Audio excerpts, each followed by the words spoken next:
Magandang umaga po Pilipinas. You're still watching Agri TV, di ba pa? Welcome po sa Mad About Koy. My name is Mike Hernandez with Gles Hernandez of Coys and Ponds Farm Las Piñas. Magandang umaga po. Ayun, maganda ka rin sa umaga. Okay, so last week, Gles, we spoke about the equipment one needs to put or use to complement a properly designed koi pond system. Yes. So we will go one step further or more advanced in the form of, kasi itong tatlo na itong pag-uusapan natin ngayon ay although pwedeng you could do away without, no? Pero ito po yung ginagamit namin na we feel that it makes the system better. It's an enhancement. So without further ado, we'll start with the skimmer. This skimmer po, we call it the Aladdin no-niche skimmer.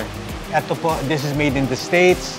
So kasi skimming the water on top, no? Kung tama yung design natin ng filtration system, 90% or 80% of the water goes sa bottom drain to the first chamber.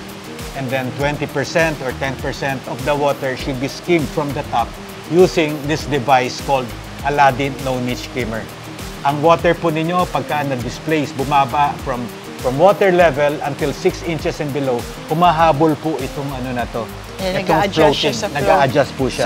Sa height ng water, nag-a-adjust siya. So wherever it goes, it will maintain its position as a skimmer. Yung ibig sabihin lahat ng surface dirt, surface water, scum, no? Scum, film, papasok doon. So it will help keep your water clear. The next upgrade equipment that we would want to recommend or we are using also here in Coys and Ponds is the Ultima. Ultima. Well, we import it from the United States. It works as a mechanical bead filter, but it also works as a biological. It enhances the water quality. It's like, it makes it more efficient, your mechanical filtration. So on to the last part na pwede nating sabihing upgrade, no?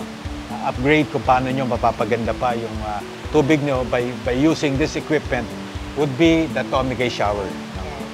Tomigay shower is a simple device na aeration. No? Ito is degassing yung tubig. Marami pong variation nito nung shower na to. One thing good about this shower is pag dinidigas niya yung tubig, dire-diretso po yung hangin. Papasok, papalo po sa wall, tatago sa ilalim, and then lalampas lang sa kabila.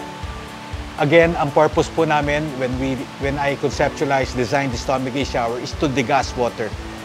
We don't advise collectors na nag-a-avail nito or kanya-kanya kasing train of thought yan or school of thought, no, na yan ba kailangan mo ng medium sa loob ng shower system. Sa ganang sa akin po, hindi po tayo naglalagay ng medium sa loob ng shower because all the biological activity we want mangyari dun sa loob ng biological chamber, wet chamber. Ito, dry to. So this degassing machine na to, ay pinapababa po niya yung hydrogen sulfide, yung mga lansa ng ano, and then it increases the dissolved oxygen and it also, no, cools down the water. I hope na nakapag-share po kami sa inyo ng equipment, yes, na pwedeng makatulong pa sa pagpapaganda or ma-improve pa yung properly designed koi pond system ninyo. And you could come here anytime in Coys and Ponds Farm. Our number is 0917-438-7230. If you want to ask us any questions, you're in the middle of designing or you're in the middle of making your pond, we will be more than glad to help. Malapit lang po kami. Dito po kami sa Las Piñas. Next week, meron po kaming papakita po sa inyo ng mga koi ponds, but sabihin na natin, Gles, koi pond system in the United States.